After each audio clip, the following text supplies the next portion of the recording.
നീങ്ങിപ്പോ എൻ്റെ ഭാരങ്ങൾ, മാറിപ്പോ എൻ്റെ ശാപങ്ങൾ,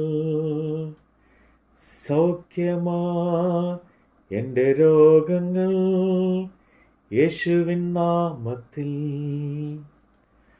ഹല്ലേലൂയ ഞാൻ പാടിടും, യേശുവിനെ ആരാധിക്കും. ഹല്ലേലൂയ ഞാൻ വാഴ്ത്തിടും, സർവശക്തൻ ആയവനെ, സർവശക്തൻ ആയവനെ. അപ്പോസ്തല പ്രവൃത്തികൾ അധ്യായം 5. എന്നാൽ അനന്യാസ് എന്നു പേരുള്ള ഒരു പുരുഷൻ തൻ്റെ ഭാര്യയായ സഫീറയോടുകൂടെ ഒരു നിലം വിറ്റു. ഭാര്യയുടെ അറിവോടെ ബലിയിൽ കുറെ എടുത്തു വെച്ച് ഒരംശം കൊണ്ടുവന്ന് അപ്പോസ്തലന്മാരുടെ കാൽക്കൽ വെച്ചു. അപ്പോൾ പത്രോസ്, അനന്യാസേ, പരിശുദ്ധാത്മാവിനോട് വ്യാജ്യം കാണിപ്പാനും നിലത്തിൻ്റെ വിലയിൽ കുറെ എടുത്തു വെപ്പാനും സാത്താൻ നിന്റെ ഹൃദയം കൈവശമാക്കിയത് എന്ത്? അത് വിൽക്കും മുമ്പേ നിന്റെ ഇതായിരുന്നില്ലയോ? വിറ്റ ശേഷമോ നിന്റെ കൈവശം അല്ലാഞ്ഞുവോ?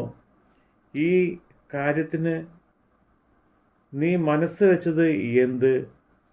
മനുഷ്യരോടല്ല, ദൈവത്തോടത്രേ നീ വ്യാജ്യം കാണിച്ചത് എന്ന് പറഞ്ഞു.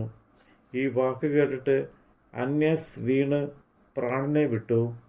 ഇത് കേട്ടവർക്ക് എല്ലാവർക്കും മഹാഭയമുണ്ടായി. ബാല്യക്കാർ എഴുന്നേറ്റ് അവനെ ശീല പൊതിഞ്ഞ് പുറത്ത് കൊണ്ടുപോയി കുഴിച്ചിട്ടു. ഏകദേശം 3 മണിനേരം കഴിഞ്ഞപ്പോൾ അവൻ്റെ ഭാര്യ ഈ സംഭവിച്ചത് ഒന്നും അറിയാതെ അകത്ത് വന്നു. പത്രോസ് അവളോട്, ഇത്രയ്ക്കോ നിന്റെ നിലം വിറ്റത്? പറക എന്ന് പറഞ്ഞു. അതെ, ഇത്രയ്ക്ക് തന്നെ എന്ന് അവൾ പറഞ്ഞു. പത്രോസ് അവളോട്, കർത്താവിൻ്റെ ആത്മാവിനെ പരീക്ഷിപ്പാൻ നിങ്ങൾ തമ്മിൽ പറഞ്ഞത് എന്ത്? ഇതാ, നിന്റെ ഭർത്താവിനെ കുഴിച്ചിട്ടവിടെ കാൽ വാതിക്കൽ ഉണ്ട്. അവർ നിന്നെയും പുറത്ത് കൊണ്ടുപോകും എന്ന് പറഞ്ഞു. ഉടനെ അവൾ അവൻ്റെ കാൽക്കൽ വീണ് പ്രാണനെ വിട്ടു.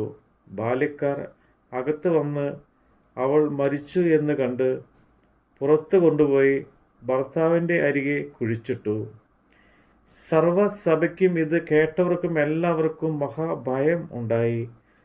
അപ്പോസ്തലന്മാരുടെ കൈയാൽ ജനത്തിൻ്റെ ഇടയിൽ പല അടയാളങ്ങളും അത്ഭുതങ്ങളും നടന്നു. അവർ എല്ലാവരും ഏക മനസ്സോടെ ശലോമോന്റെ മണ്ഡലത്തിൽ കൂടി വരിക പതിവായിരുന്നു. മറ്റുള്ളവർ ആരും അവരോട് ചേരുവാൻ തുനിഞ്ഞില്ല. ജനമോ അവരെ പുകഴ്ത്തി പോന്നു. മേൽക്കുമേൽ അനവധി പുരുഷന്മാരും സ്ത്രീകളും കർത്താവിൽ വിശ്വസിച്ച് ചേർന്നു വന്നു. രോഗികളെ പുറത്തു കൊണ്ടുവന്നു. പത്രോസ് കടന്നു പോകുമ്പോൾ അവൻ്റെ നിഴലെങ്കിലും അവരിൽ വല്ലവരുടെ മേൽ വീഴേണ്ടതിന് വീഥികളിൽ വിരിപ്പിന്മേലും കിടക്കമേലും കിടത്തും. അതുകൂടാതെ യെരുശലേമിന് ചുറ്റുമുള്ള പട്ടണങ്ങളിൽ നിന്ന് പോലും പുരുഷന്മാർ വന്നുകൂടി രോഗികളെയും അശുദ്ധാത്മാ ബാധിച്ചവരെയും കൊണ്ടുവരികയും അവരെല്ലാവരും സൗഖ്യം പ്രാപിക്കുകയും ചെയ്യും. പിന്നെ മഹാപുരോഹിതന്മാരും സാധുക്കരും മതക്കാരുമായ അവൻ്റെ പക്ഷക്കാരൊക്കെയും അസൂയ നിറഞ്ഞ് എഴുന്നേറ്റ് അപ്പോസ്തലന്മാരെ പിടിച്ച് പൊതു തടവിങ്കൽ ആക്കി. രാത്രിയിലോ കർത്താവിൻ്റെ ദൂതൻ കാരാഗൃഹത്തിൽ തുറന്ന് അവരെ പുറത്ത് കൊണ്ടുവന്നു. നിങ്ങൾ ദേവാലയത്തിൽ ചെന്ന് ഈ ജീവന്റെ വചനം എല്ലാം ജനത്തോട് പ്രസ്താവിപ്പീൻ എന്ന് പറഞ്ഞു. അവർ കേട്ട് പുലർച്ചയ്ക്ക് ദേവാലയത്തിൽ ചെന്ന് ഉപദേശിച്ചു കൊണ്ടിരുന്നു. മഹാപുരോഹിതന്മാരും കൂടെയുള്ളവരും വന്ന് ന്യായാധിപ സംഘത്തെയും ഇസ്രായേൽ മക്കളുടെ മൂപ്പന്മാരെയും എല്ലാം വിളിച്ചുകൂട്ടി. അവരെ കൊണ്ടുവരുവാൻ തടവിലേക്ക് ആളയച്ചു. ചേവകർ ചെന്നപ്പോൾ അവരെ കാരാഗൃഹത്തിൽ കാണാതെ മടങ്ങി വന്നു. കാരാഗൃഹം നല്ല സൂക്ഷ്മയോടെ പൂട്ടിയിരിക്കുന്നതും കാവൽക്കാർ വാതിക്കൽ നിൽക്കുന്നതും ഞങ്ങൾ കണ്ടു. തുറന്നപ്പോഴോ അകത്ത് ആരെയും കണ്ടില്ല എന്ന് അറിയിച്ചു. ഈ വാക്ക് കേട്ടിട്ട് ദേവാലയത്തിലെ പടനായകന് മഹാപുരോഹിതന്മാരും ഇത് എന്തായിത്തീരുമെന്ന് അവരെക്കുറിച്ച് ചഞ്ചലിച്ചു. അപ്പോൾ ഒരുത്തൻ വന്ന്, നിങ്ങൾ തടവിലാക്കിയ പുരുഷന്മാർ ദേവാലയത്തിൽ നിന്നുകൊണ്ട് ജനത്തോട് ഉപദേശിക്കുന്നു എന്ന് ബോധിപ്പിച്ചു. പടനായകൻ ചേവകരുമായി വന്ന് ജനം കല്ലെറിയുമെന്ന് ഭയപ്പെടുകയാൽ ബലാത്കാരം ചെയ്യാതെ അവരെ കൂട്ടിക്കൊണ്ടു വന്നു. അങ്ങനെ അവരെ കൊണ്ടുവന്ന് ന്യായാധിപ സംഘത്തിന്റെ മുമ്പാകെ നിർത്തി. മഹാപുരോഹിതൻ അവനോട്, ഈ നാമത്തിൽ ഉപദേശിക്കരുത് എന്ന് ഞങ്ങൾ നിങ്ങളോട് അമർച്ചയായി കൽപ്പിച്ചുവല്ലോ. നിങ്ങളോ യെരൂശലേമിനെ നിങ്ങളുടെ ഉപദേശം കൊണ്ട് നിറച്ചിരിക്കുന്നു. മനുഷ്യരുടെ രക്തം ഞങ്ങളുടെ മേൽ വരുത്തുവാൻ ഇച്ഛിക്കുന്നു എന്ന് പറഞ്ഞു. അതിന് പത്രോസ് ശേഷ അപ്പോസ്തലന്മാരും, മനുഷ്യരെക്കാൾ ദൈവത്തെ അനുസരിക്കേണ്ടതാകുന്നു. നിങ്ങൾ മരത്തിൽ തൂക്കിക്കൊന്ന യേശുവിനെ നമ്മുടെ പിതാക്കന്മാരുടെ ദൈവം ഉയർപ്പിച്ചു. ഇസ്രയേലിന് മാനസാന്തരവും പാപമോചനവും നൽകുവാൻ ദൈവം അവനെ പ്രഭുവായും രക്ഷിതാവായും തൻ്റെ വലങ്കൈയാൽ ഉയർത്തിയിരിക്കുന്നു. ഈ വസ്തുതയ്ക്ക് ഞങ്ങളും ദൈവം തന്നെ അനുസരിക്കുന്നവർക്ക് നൽകിയ പരിശുദ്ധാത്മാവും സാക്ഷികളാകുന്നു എന്ന് ഉത്തരം പറഞ്ഞു. ഇത് കേട്ടപ്പോൾ അവർ കോപാവശനായി അവരെ ഒടുക്കിക്കളയുവാൻ ഭാവിച്ചു. അപ്പോൾ സർവജനത്തിനും ബഹുമാനമുള്ള ധർമ്മോപഷ്ടായ ഗമാലിയേൽ എന്നൊരു പരീശൻ ന്യായാധിപ സംഘത്തിൽ എഴുന്നേറ്റ് അവരെ കുറെ നേരം പുറത്താക്കുവാൻ കൽപ്പിച്ചു.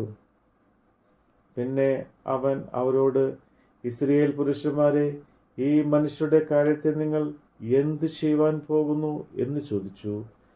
കൊൾവിൻ, ഈ നാളുകൾക്ക് മുമ്പേ ത്യൂദാസ് എന്നൊരാൾ എഴുന്നേറ്റ് താൻ മഹാൻ എന്ന് നടിച്ചു.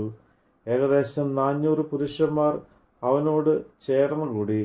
എങ്കിലും അവൻ നശിക്കുകയും അവനെ അനുസരിച്ചവർ എല്ലാവരും ചിന്നി ഒന്നുമില്ലാതാകുകയും ചെയ്തു. അവൻ്റെ ശേഷം ഗലീലക്കാരനായ യൂദ പാർത്തലിൻ്റെ കാലത്ത് എഴുന്നേറ്റ് ജനത്തെ തൻ്റെ പക്ഷം ചേരുവാൻ വശീകരിച്ചു. അവനും നശിച്ചു. അവനെ അനുസരിച്ചവരൊക്കെയും ചിതറിപ്പോയി. ആകയാൽ ഈ മനുഷ്യരെ വിട്ട് ഒഴിഞ്ഞുകൊള്ളുവിൻ എന്ന് ഞാൻ നിങ്ങളോട് പറയുന്നു. ഈ ആലോചനയോ പ്രവൃത്തിയോ മാനുഷികമെന്ന് വരികയിൽ അത് നശിച്ചു പോകും.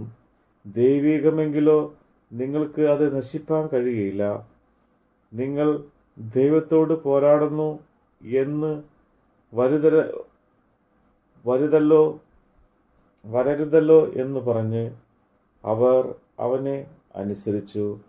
അപ്പോസ്തലന്മാരെ വരുത്തി അടുപ്പിച്ച് ഇനി യേശുവിൻ്റെ നാമത്തിൽ സംസാരിക്കരുത് എന്ന് കൽപ്പിച്ച് അവരെ വിട്ടയച്ചു. തിരുനാമത്തിന് വേണ്ടി അപമാനം സഹിപ്പാൻ യോഗ്യരായി എണ്ണപ്പെടുകയാൽ അവർ സന്തോഷിച്ചുകൊണ്ട് ന്യായാധിപ സംഘത്തിൻ്റെ മുമ്പിൽ നിന്ന് പുറപ്പെട്ടുപോയി. പിന്നെ അവർ ദിനംപ്രതി ദേവാലയത്തിലും വീടുതോറും വിടാതെ ഉപദേശിക്കുകയും യേശുവിനെ ക്രിസ്തു എന്ന് സുവിശേഷിക്കുകയും ചെയ്തുകൊണ്ടിരുന്നു. നമ്മുടെ കർത്താവിൻ്റെ വചനമാണ് നമ്മൾ കേട്ടത്. യേശുവിൻ നാമം വിടുതലാ, യേശുവിൻ നാമം രക്ഷയ്ക്കാ, യേശുവിൻ നാമം സൗഖ്യമാ, യേശുവിൻ നാമത്തിൽ ഹല്ലേലൂയാ ഞാൻ പാടിടും, യേശുവിനെ ആരാധിക്കും, ഹല്ലേലൂയ ഞാൻ വാഴ്ത്തിയിടും സർവശക്തൻ ആയവനെ, സർവശക്തൻ ആയവനെ.